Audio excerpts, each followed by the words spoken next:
when there were great hopes for the European Union. And so let me lay out some of those.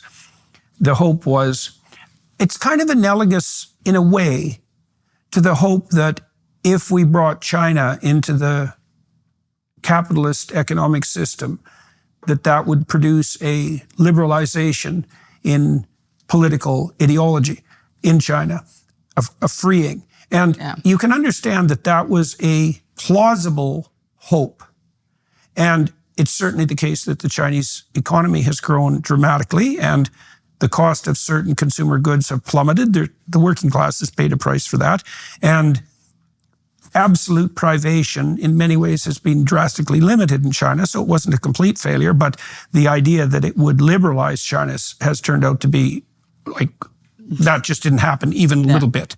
So when the EU was formed, it was a thrill, I suppose, to some degree, that it became radically easy to move between countries without the inconvenience of passports and border guards and so forth. And the hope as well would be that the toxic elements of nationalism, such as they were, which had seemed to tear Europe apart multiple times, would be radically ameliorated, and that Europe could unite. That would raise the poorer countries out of their penury and produce an economy, I suppose, that would be equivalent in some ways to the United States. That was the hope.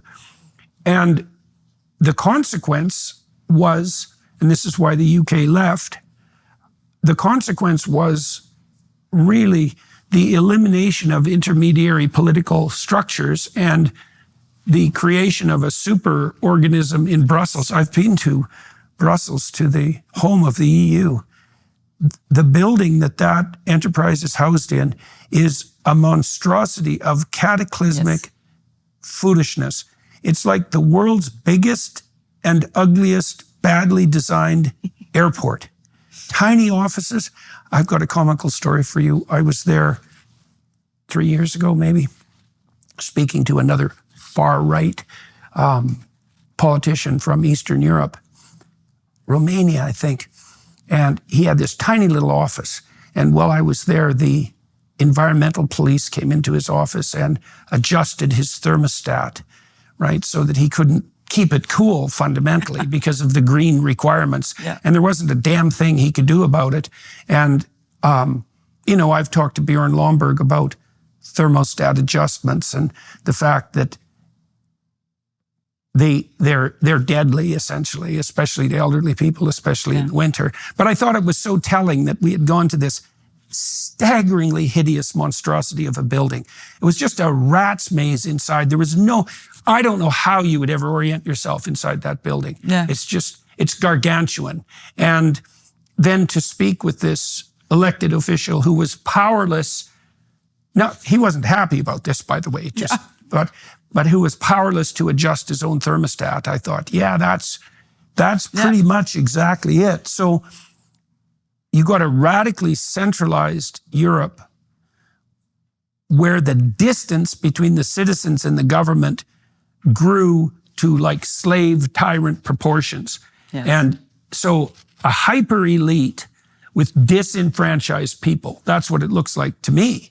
And so, I don't know, maybe we should start by making a case for the European Union. I mean, if you had to play devil's advocate and you looked at what's happened in Europe over the last 20 years, do you think there's been advantages to the European project? I mean, the UK certainly decided no and decided to go their own way, which I think all things considered was a good idea. And then they went and elected a Labour government. So, that's a catastrophe. But tell me what you think of, you intimated your displeasure with the European Union and the euro. So why don't you lay out why and give the devil his due too? Well, when it started out, it was a really good idea, actually. And how did it start out? Well, it started out that the European countries decided to form a trade union, kind of, So there was called European Economic Union. And that was pretty much it. They were just, seeing how can we support each other. and we'll get rid of tariffs and everything to Eliminate kind of trade like barriers. liberalize, how we trade among each other. But that was it. That was the whole purpose of getting together, at least so we were told. I'm pretty convinced at this point it was the idea all along to gradually upgrade this whole monstrum, you said it correctly, into this supranational kind of government, pretty much. But that was legitimate back then, and it worked. It was a good idea. But like I said, then they started evolving from there, and they sovereign rights were relinquished. In the beginning, it was just, things that kind of made sense. Let's invest in a common kind of external border protection, that type of thing, right? But now we are at a point where the peoples of Europe are no longer sovereign. They are no longer deciding their own political fate. And if they try to do so, as we have seen in Romania just recently, they just go ahead and annul an election.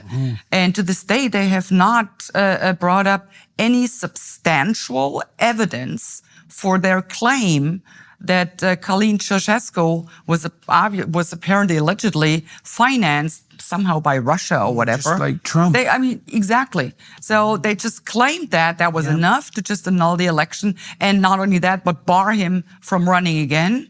And he would have absolutely won the elections. So they barred him.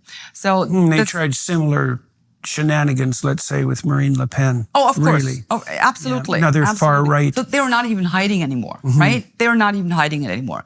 So, but, the question really is, I'm speaking about, how democratic principles are being abolished pretty much across the board throughout every single Western democracy. And it's a power grab. The question, or begs the question, and especially people that are more left-leaning always ask me this, but why would a sovereign government of a country, let's say Germany, voluntarily relinquish their power to this supranational organization called EU? Well, it's very simple. The agenda they are trying to implement, all of the policies they're trying to implement, they wouldn't get away with that in a democracy. They wouldn't get away with that in terms of if the people saw, wait a minute, that government just is trying to do this, then we will no longer elect them. But what if they had a way of blaming someone else for that? And that's exactly how this play is working out here. What policies are you speaking of specifically? For example, the climate change policy. It's the net zero policies. Exactly, the whole transgender ideology. I mean, these are all things that they want to implement. So, but they would no longer they wouldn't get reelected if they advocated for these things. But now, having the EU institutions, it's pretty much providing them with plausible deniability.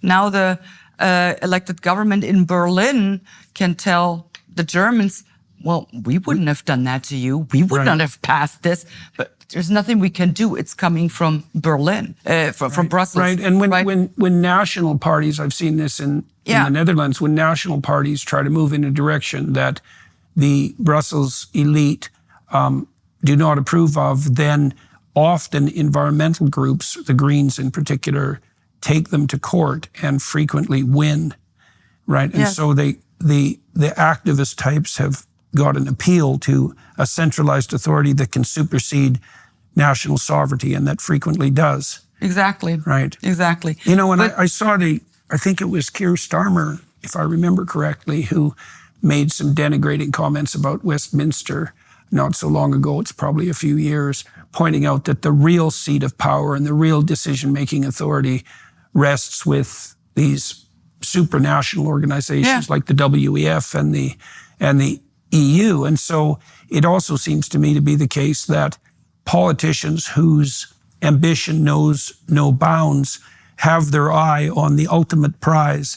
And if that means sacrificing local or national interests, Exactly. then so be it. I have a sneaking suspicion, we'll see how this plays out, that that's what's going to happen to Canada, because Carney has turned hard in the direction of Europe. Now, he's done that under some provocation from Donald Trump, who I think miscalculated greatly when he agitated for Canada to become the 51st state in the middle of our last election, right? And I think he'll regret that, because we'll see. Carney seems to have changed his stripes, which is something I don't understand at all.